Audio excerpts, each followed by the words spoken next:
All right, let's get started. All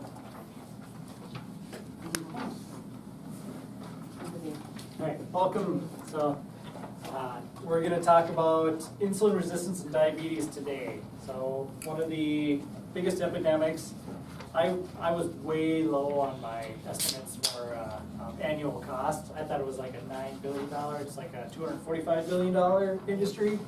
So, because when you start really thinking about all these chronic illnesses, there are industries, right? Each one kind of generates an awful lot of money for healthcare in general, health, hospitals, clinics, those things, pharmaceuticals, obviously. So, what is the big issue? So, the average person needs about 150 pounds of sugar per year. Okay, so that's an awful lot. That's way up from where it used to be. Just didn't have sugar around as much. So yeah, now the average standard American diet equates to 150 pounds each year. So it's 27 tablespoons of sugar per day. Imagine, just line them up on the table. Nice, awful lot of sugar. The 12 teaspoons of high fructose corn syrup. So we weren't sweet enough with sugar, so we decided to come up with something that's even more sweet so that we can get even more addicted, which would be high fructose corn syrup. So that's about 10% of our average diet. So that's where a lot of this spikes in blood sugar and issues that people have with diabetes.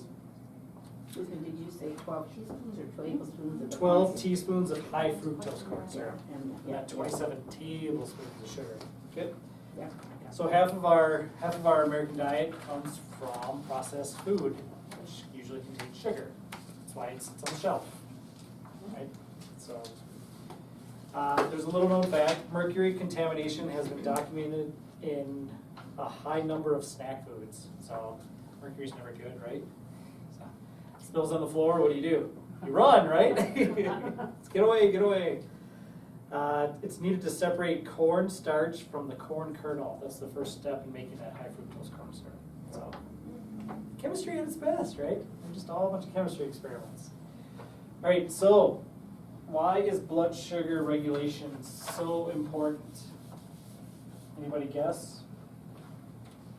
What does a high blood sugar really do to your body? causes inflammation. You got it! Yay! Yes. So the inflammation, the root of all evil, right? So it damages your immune system, causes pain, raises your triglycerides on your cholesterol panel, and your cholesterol. You know that cholesterol is actually made up of glucose, so that's why it raises your cholesterol. It increases blood pressure and heart disease. That's why most of the people that have heart disease, they're usually put on insulin as well eventually. When they're a diabetic, you're put on the cholesterol med and the high blood pressure med, typically all hand in hand. Also other allergies. So you got other conditions. Allergies, candida is a big one. So people stick out their tongue and it's all white. You got the yeast infection. So asthma, irritable bowel syndrome, right? Because you're feeding bad bugs. Fatigue, so you get highs and lows. Depression, feeding bad bugs. Once again, we've talked about that before in other seminars. Wrinkles and dry skin. So you want to look better, younger, get rid of the sugar. Okay, so when you eat sugar, or carbs, however you want to say it, so sugar equals chronic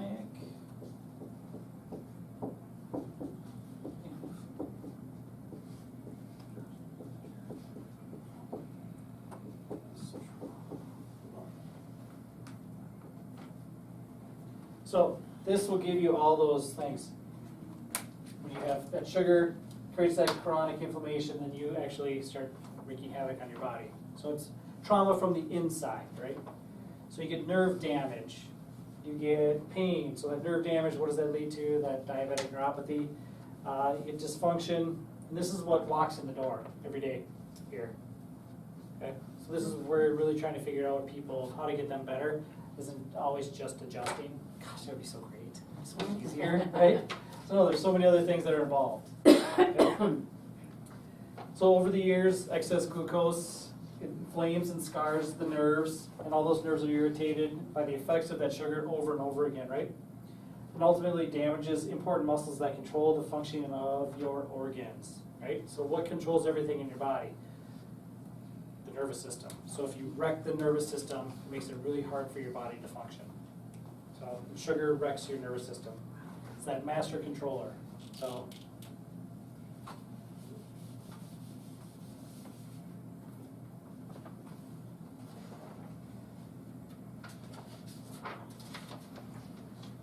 over 100 million Americans are pre-diabetic. Okay, so that's up from 82 just a few years ago. So it's not going in the right direction. Still, 70% of people are overweight, so it's another big issue. We're not recognizing the signs. And what is that first sign? That insulin resistance. So by the time you're a diabetic, you've been insulin resistant for a fair amount of years typically. So the whole wait and see, well, you know, eat right, lose some weight, it's not always the case. So that's where we really need to figure out how we've gotten here. So that's what we're going to go over next. How have we gotten here?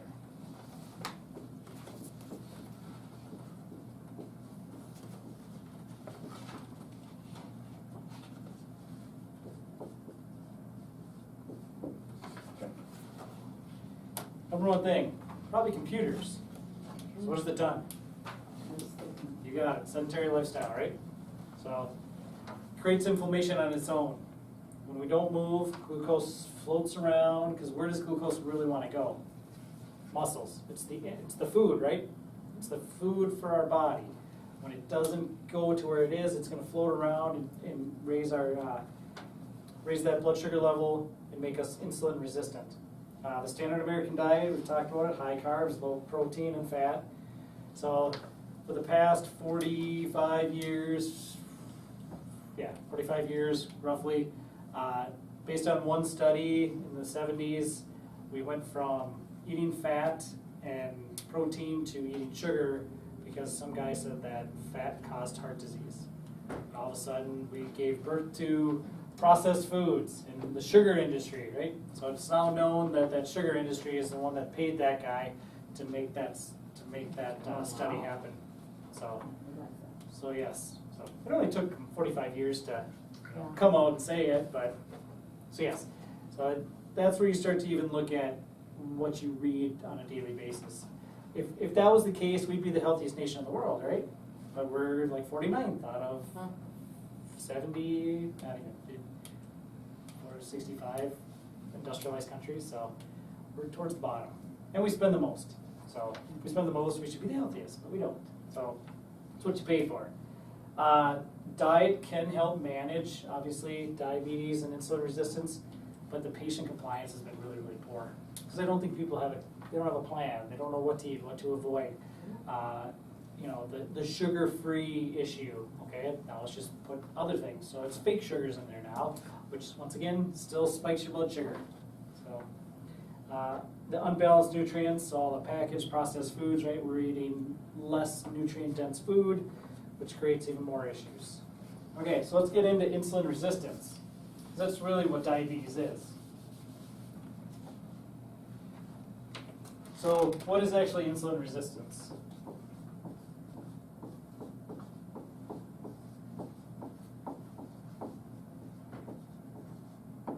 Okay. It's when your body becomes less sensitive to the sugars that you're eating, the actions of insulin itself. So our bodies can't use that insulin to drive that glucose into the muscle where it wants to go. So that's really what insulin's role is. It stops the metabolism of glucose by the liver. So when that happens, you get a fatty liver when you get that insulin resistance. It reduces that ability of that insulin to really break down any kind of fat cells. So that's why you typically see obese people with an insulin issue, right? It's because their body is continuing not to be able to break down that fat cell. Okay? So what are some early signs of insulin resistance? So this is key. One of the first signs, high triglycerides and low HDL cholesterol. So when you look at your panel a lot of times, what does the doctor really scare you with? Total cholesterol, right? they should be scaring you with triglycerides and HDL, that ratio. Okay? If you have a high HDL cholesterol, HDL number and a moderate LDL, but it puts your number over 200, they're freaking out about it. They should be like, yay, way to go, your HDL is good, your triglycerides are low, let's leave you alone. Okay, nope, they look at total cholesterol and based on their algorithm, you should be on a cholesterol med. You tell them, they'll fly a kite. Yeah. Okay. Or you ask them, hey, what about my triglycerides and my HDL? Should we be applauding me for that? Okay. Fasting glucose over 85. Okay. What is the range? 100, right? So if you're over 100 on a fasting glucose, you're considered a diabetic, right? Anything over 85, your brain starts to shrink. So when people start coming into 90, I'm like, you need to be careful, right? So that's the whole wait and see theory. We'll just wait to see if it goes up. Yeah. High blood pressure. 50% of high blood pressure is actually an insulin resistance issue. Here's a measurement you can take, the waist to hip circumference. So in men, if it's greater than 40 inches, and in women, if it's greater than 35, you have an insulin issue. So, What, 35? yep, women's 35, so waist to hip.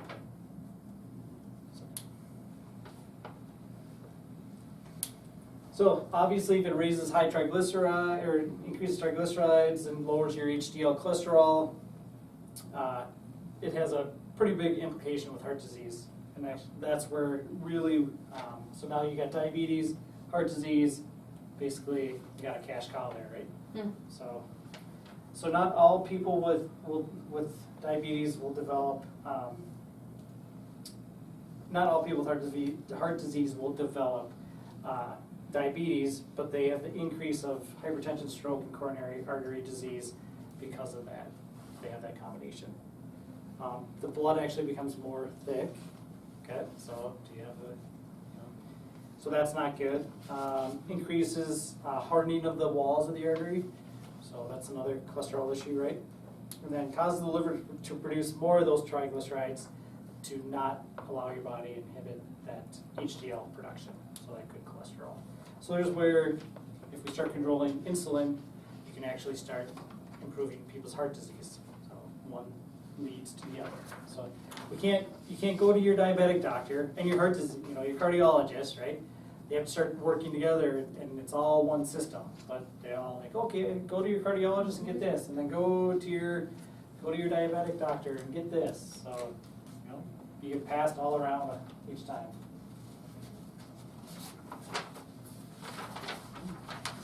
Okay. 50% of hypertensive people are insulin resistant. We talked about that. Statin drug use can actually increase the incidence of diabetes. So when they put you on there, guess what happened to cholesterol? Because glucose is made from, or cholesterol is made from glucose, so if you stop the production of cholesterol, you basically break the bonds and allow this insulin then, so now you become high cholesterol and a diabetic. Yay! That sounds like a really happy marriage to me. So that's where I really, when somebody comes in on a cholesterol med, I really want to get them off it. As much as we possibly can do something with that, because I know that that's just going to be a slippery slope that's going to lead to so many other things for your brain health, hormone level, obviously then diabetes can be an issue. That's why we need to get off that. That drug is no good for anybody. It causes pain, a bunch of different things. So, okay, so let's talk about the obesity issue. Okay, so with this, we get a low-grade inflammation once again.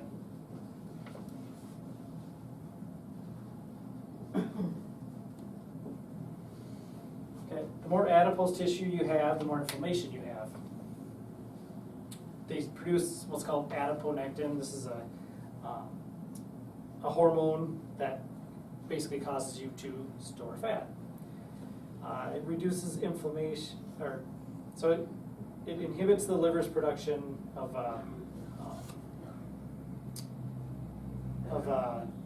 glucose and promotes that fat burning in muscle. So what this happens, so adiponectin, just write that down. So.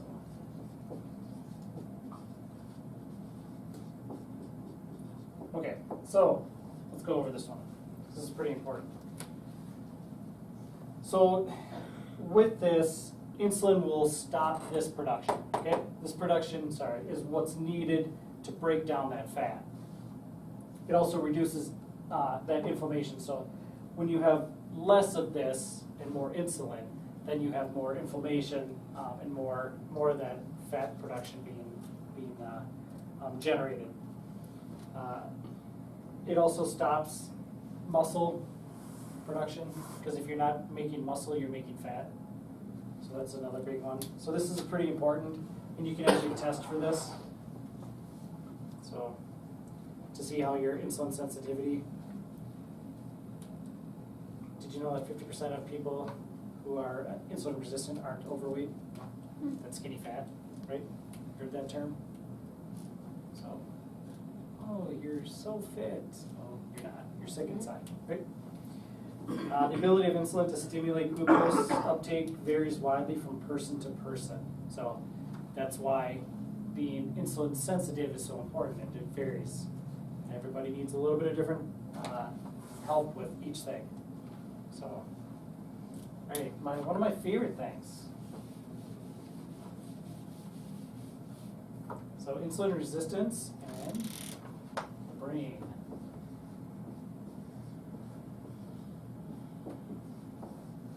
Okay. So, dementia and Alzheimer's, now considered type 3 diabetes. So your brain shrinks after, so we talked about 85, but also on an A1C over 5.3, your brain starts to shrink.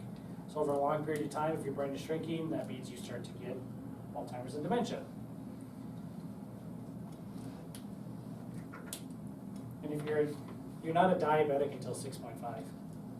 So that means your brain is shrinking in a hurry by the time you hit 6.5, right? So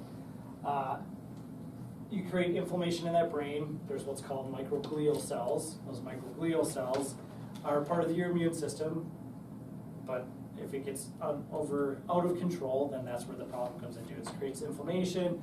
Inflammation starts to make your brain not function very good. You start to get dementia and Alzheimer's, and they put you in a nursing home and feed you more carbs and sugar. And insured. I love that. Oh, but they're uninsured. Kills me. So, with insulin resistance, any questions on the brain issue? Obviously, what other things can you get? Blindness, things like that, right? So, things that you are at risk for when you have insulin resistance. So,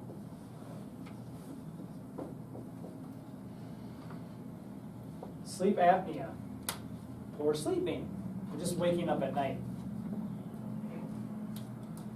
So, poor sleep habits is an epidemic. So if we add in high blood sugar, blue lights from TVs, iPads, phones, stress, you start to see why we aren't as healthy as we should be or could be. So sleep is very important. Fatty liver disease, or what should be really termed as non-alcoholic fatty liver disease. So you used to only see this in alcoholics. Now I see it in 30-year-olds, but they already have had spots. 20 in their 20s. I've seen some patients now come in and say they've had fatty liver disease. So, and they don't really know what to do with that. So when the liver goes shot, they don't know what to do with it. Liver transplant, right? Cut a piece of it off, it'll grow back. Osteoporosis, obviously sugar is not good for your bones. A big one that I've seen more and more of, PCOS in women. So pretty painful, very hard for people to get over. They usually have a diabetic issue with a testosterone level that's out of whack as well too. So we talked about that dementia, brain fog, right? Poor concentration, muscle loss, otherwise known as sarcopenia, because if you're building fat, you're not building muscle. We talked about type 2 diabetes. That's the end product of your insulin resistance. That low energy. Somebody comes in like, oh, I'm fatigued. I'm looking at their insulin level, okay? Feeling tired after the meal, and sleepiness. It's not just tryptophan. And hangry, right? So those big swings. So people get that hangry feeling. Adrenal issues. Why are these important? That's that cortisol level. Okay? So if cortisol starts going out of whack, then we start eating ourselves even more. That affects our thyroid, slows everything down. It's just a vicious cycle. Right? And kidney failure. You don't want kidney failure. Dialysis is not a way to live your life. That is not a good way. So.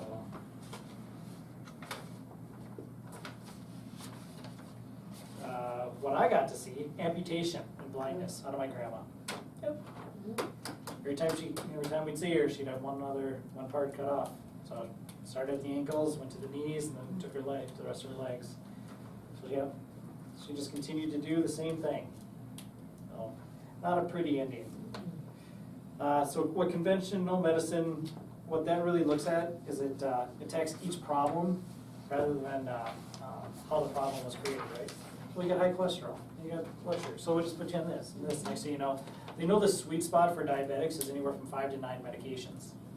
So any less than 5, they usually don't do very good. Any more than 9, they usually don't do very good. So they know that the sweet spot is 5 to 9 based on studies. Kind of sick me, but they know, hey, if we give them these too many, then they're not going to do very well. Okay. So really, what can we do then? There's no hope. I'm just kidding. Okay, we got to find the source, right?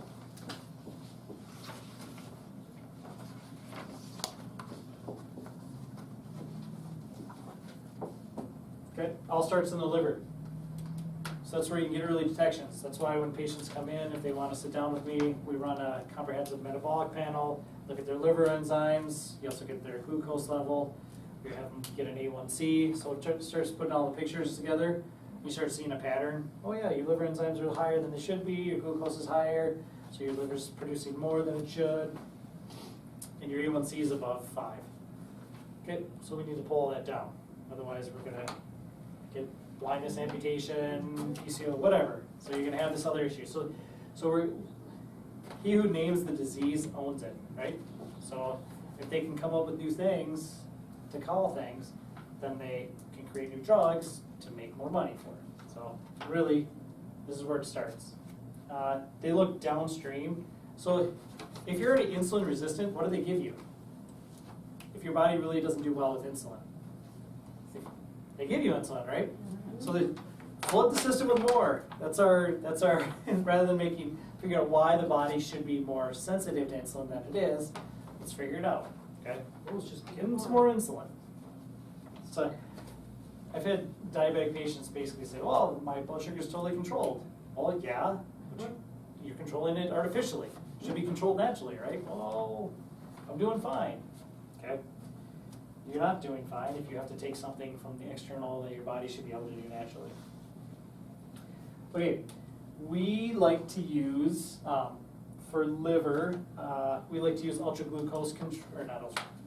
clear renew to help with that liver function right away. So if I see somebody's got some liver issues, we'll use a detox formula, and then something called Advocare with it. So that helps with what's called the P450 enzyme system. That's the system that usually gets really bogged down with glucose and sugar and low nutrients and stuff. So that's where our fatty liver usually starts from. Our toxic liver, we can get a virus, a whole bunch of different things can happen. Once we get done with that, we use what's called ultra glucose control. So pea and rice protein, really good for control, right? So we're using a plant-based protein. It supports the carb metabolism. So it'll actually reduce your A1C. So that's what we're looking for, right? Improve our numbers. And the cool thing about blood sugar, you can do it really quickly. Some other things, it takes a while. So to change cholesterol, it might take 90 days. But to change blood glucose level, you can change it pretty quickly. You hit somebody pretty hard, you can see a dramatic reduction in about 7 days. So you can normalize somebody's blood sugar pretty quickly. What about cinnamon? Yep. Metaglycemics, cinnamon, yay, plus some other things. So yes, cinnamon really good. I encourage all my patients to use cinnamon if they got blood sugar issues. Put it in things, it helps lower it, control it. Limiting spikes, so if you're making pancakes or French toast, throw a bunch of cinnamon on top of it so it kind of mitigates that. Granted, I don't want you to necessarily eat a whole bunch of bread because bread will raise your blood sugar more than 2 tablespoons of sugar. So it has the high proteins in there as well, because proteins and fats are what we're really going after. I listened to a podcast and the lady puts people on 150 grams of protein a day. That's a lot of protein. It's really hard to get there, but it basically what she was saying is that if you don't eat that much as you get older, you'll never be able to keep your muscle mass. So you'll be regressing. So branched chain amino acids. So this is something that we're going to start adding into the glucose people. So this is it's protein broken down. So there's certain amino. So each protein is made up of what's called amino acids. So that's be like the chain links. And so they've isolated ones that are the most beneficial for certain things. And this is for muscle growth. So if you are building muscle or trying to save muscle, branched chain amino acids would be really, really important. You don't just have to work out. Because what is life? You should be working out, right? You're moving every day. It'll improve muscle mass and strength overall in studies. Pancreatic enzymes helps break down your food, right? So you swallow something, your pancreas breaks down the fats, carbohydrates, and proteins. So you're able to absorb them and use them the way it should. If we're not doing that breakdown, then glucose really starts to get increased because you're breaking down carbs because they're easier to break down than those fats and those protein because they're quicker energy, right? Quicker energy. Where it's harder for us to digest proteins and carbs because they're proteins and fats, but the energy we get from them is much greater. So, good. It increases fat oxidation. So that's a good thing, right? We want to oxidize fat. Let it melt it away, right? That's the melting of the fat. All right, fenugreek. Okay, really good for reducing blood sugar levels. There's a lot of fiber in this, so that's really the reason why. So what should you be eating? A high fiber diet, right? Slowly. You don't want to plug yourself up right away. So that's why we use Herbulk or Metafiber, either one. Okay. So it's just a scoop of fiber in there. We add that in to people so that they start decreasing that. What about using the flax seed and oat bran and chia seed? Chia seeds, I wouldn't use oat bran. Okay. Okay. So don't eat oatmeal in the morning. Okay. It's going to increase your blood sugar. It'd be nice to see when hopefully one of the companies will have the 24-hour monitoring for blood sugar, and you eat a bowl of oatmeal and you look at it like, that's way too high. So chia seeds, yep. Flax seeds, good. Yep. For other purposes other than like the omega-3s. So if you're looking for omega-3s with flaxseed and fish oil, it takes an awful lot of flaxseed, more than you'll ever eat, to amount to a little capsule of fish oil. Okay, so if you're looking for the omega-3, go with the fish oil. If you're looking for. So if I'm understanding you correctly, no wheat, and Nope. no oats. Nope. You can cover up a lot of different things with protein. So yeah, the Cub, or not Cub, well, I think probably Cub has it. There's a good brand, I think it's called Grizzly, so you can get the mix there, the pancake and waffle mix, stuff like that. So yeah, look at that, and then I'll add in the cinnamon. So. And see, I'll make my pancakes from scratch using like the oatmeal or whatever. I make a banana pancake that doesn't have any, of the wheat and stuff in it. Yep. But Add some protein to it. yeah, of course the eggs and stuff go, in there. But like say you're in the rush to get out the door in the morning, what do you do? Right? Or the healthy drink I mix. or guess the I'll eat my oatmeal over buying something that comes in a package. Yep, that's okay. So I don't know. It just, it's almost like, I don't know, it gets a little discouraging because, the whole foods, I get that, you know, fruits and vegetables and everything else, but I guess to take out the entire, bread and now oats and, you know, anything like that, it just seems, I get, It's what they did to it, right? Pardon me? It's what they did to it, though. Well, exactly, I guess, you know, Wheat isn't the same wheat anymore, right? no, I understand that part of it. So now you're just getting so much cross reactivity for different issues. So whether you're celiac or not, or gluten sensitive or not, so those Right. types of things. So yeah, but if you're insulin sensitive, can you tolerate some of this? Yeah, yeah. But this is dealing with people who really have an insulin issue. Well, then that's a different, Yep. different issue. And it's just like, depending on who you talk to, if if you don't have celiacs, it isn't always beneficial to go on a gluten-free diet. Yep. Correct? Yeah. I don't mean to take up so much time, No, but anyway. no. Okay. Yep. So we talked about fiber, magnesium, really good, right? Green leafy vegetables, that's why. Lowers the level in insulin resistant people. D-ribose, so this is kind of funny. This is, most sugar is 6 carbons. This is a 5-carbon sugar that actually will lower your blood glucose level, your blood sugar level. So I use it mostly for energy and for heart protection for people who like to run marathons. But it's also very good, so you gotta be careful with it because it will give you that hypoglycemic blood sugar level. So you just start them low. Okay, just do half a scoop first so you don't get comatose on me. But if they have a high blood, you don't want to get them in big swings, so we slowly build that up.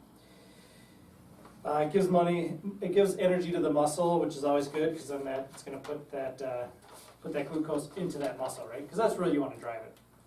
Metaglycemics, that has the spices and nutrients with the cinnamon in it. Incinase, so this is pretty cool. This makes your cells more sensitive to glucose. So this is one cheat that we can use to get people to start being able to, the cell at the membrane where the insulin has to go to, it will accept it better. So that's how we can make you more insulin sensitive until you get your diet under control and you get your muscle built up. Okay, alpha-lipoic acid. This is really cool. It helps with that glucose transport and metabolism. It's also a powerful antioxidant. It's like number 2 next to glutathione. So if your glutathione's your master antioxidant, alpha-lipoic acid really good. So it's also good for your brain. So because of that, the antioxidant status, when you are an insulin resistant person or a diabetic, you actually have a lot of oxidants rolling around in you, so you need to make sure that that helps with a couple different things with that metabolism, that antioxidant status. So that's really good. L-carnitine in Mitovive, so that's usually one of my big go-tos for somebody coming on, I don't have any energy, I'm not producing enough, I'm fatigued. We'll use that L-carnitine in there. Helps to break down that fat. When you break down fat, you actually get more energy. There's also chromium and magnesium in there. That's why it's kind of like, if I get somebody, that gives them an awful lot of insulin control just with that. Probiotics, if you got good bugs, you got a good gut, you usually have good health. If you're eating sugar, you're feeding the bad bugs, they're overtaking you, you don't have good health. So it always starts in the gut, right? So probiotics is really important.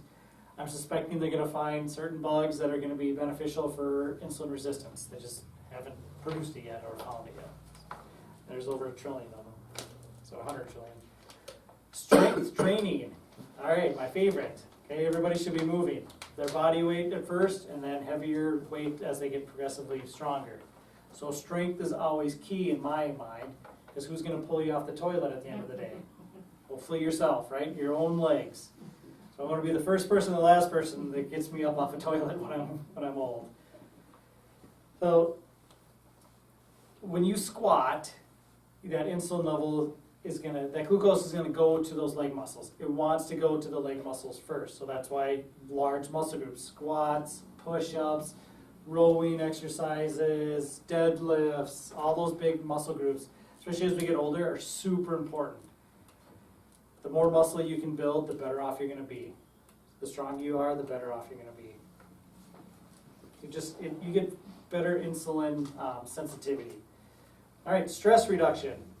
Cortisol increases glucose production by the liver. So when you go in that stress response, your adrenal glands shoot out cortisol, telling your liver to increase glucose because why? You got to run and hide or stand and fight. It's trying to supply energy to your muscles. But when we stress, when we're driving in the car in rush hour traffic or something else, or we're stressing at work and we don't get up and move, we just increased our blood pressure, our glucose level, and our cholesterol level all in one shot. Okay? Because we didn't utilize the energy that our body wanted to use for that stress response. So that stress response was created long ago, right? Okay? I'm being chased by a dinosaur or something, or by some other animal. Or I got to chase after an animal and kill it, something like that. Or somebody was chasing me. We just never, we stopped using that and we created stress other ways. Okay. One of the big diets, ketogenic diets, right? High fat, moderate protein, almost no carbs. 25 grams of carbs per day is basically what it is. So really good short term. Some people will stay on this for a lot longer. It's similar to Atkins, right? He said no carbs, eat as much protein and fats as you want. He should have said, let's eat some vegetables and some fruits as well too, people, right? So I think he was pretty smart because he knew that people wouldn't be compliant if you told them, okay, you can't have any carbs, but you got to eat some vegetables in here too, some fruits and vegetables. So. It takes about 2 weeks to get into what they call ketosis. So those ketones are what you're instead of glucose, you're making ketones. So that's what supplies your energy to your brain and your body. So they're still fairly new. So as the longer term studies start to come out, we'll see how it all pans out. But for a quick, 20 days, 30 days, get off it. But have a plan to get off it. One of the best ways to do is, everyone heard of kind of the Mediterranean diet, which is basically fats, greens, fish, high quality protein is basically what it is. So that's what we should be on, which to me is similar to the ketogenic diet. You're still eating fats, you're still eating protein, and you're still eating greens. So, all right, any questions? What we do those lifestyle evaluations. So we have packets that we have patients fill out. We have them go get blood work. If they haven't already got blood work, we'll review whatever they have, make recommendations on certain things. That's how you really personalize things. Not everybody comes in and goes on ultra glucose control. They could go on something else. That's what makes this a lot of fun, is that it's not just some cookie cutter thing. You get put on this or this or this based on what you bring to me in your history. So those are the most important things to me, is really figuring that out. So we go through that lab work analysis. You do that health appraisal questionnaire, which goes through all the body systems. It really rates where your highest priority issues are at this time. The stress identity questionnaire, because stress is a 75 to 90% of all office visits will be due to stress. So where's the stress coming from? Is it psychological, social? Was it trauma? Was it trauma in the past? Was it an infection? Is it toxins? Is it something else? So those are the big things that we really want to start to tease out. So we also have you do what's called the medical symptom questionnaire. So that's your toxicity questionnaire. Are you being exposed to certain things? How are you sleeping? Stuff like that. And then really that optimal health, it really does require optimal levels of nutrients in that body. So, and we sit down and take time. The average office visit for anybody is about 6 to 8 minutes nowadays. You go in, yep, you got this. The nurse asks you if you have any guns in the house, you feel safe, stuff like that, right? Yeah. So then the doctor comes in, okay, you have this, this, and this. If they got that, because that's just how the system is working now, right? Push more patients through. So these types of visits, we really sit down and talk and really want to get to the root cause of all this stuff and make sure that we answer any questions that are possible. So I just wanted to say I'm happy that you look at the whole picture, because I guess a lot of people now, if they have two issues, they make an appointment and they will only address one issue, and it's like it's all combined, and I think that's one thing that's really, really good about you guys, is you look at the whole picture. Because if you don't nowadays, to me, that's committing malpractice, right? So if I'm not addressing somebody's blood sugar issue or their cholesterol issue or something else, I'm going to try to address it. If they don't want to address it, that's their call, and it's not. It's all related. Yep, but knowing that that is also causing some of their musculoskeletal pain as well makes that very hard to make them feel better or get them better and more functional if they have all these things going on and all that inflammation. So, and we've tried really hard to make sure that we tell patients that, yep, because of this, it's going to be harder to get you better unless we do some of these other things to get this inflammation under control. So that they understand that chiropractic it didn't work for me. Well, it didn't work because we didn't address the rest of the stuff that was going on with your health, and that's where really it should be. So.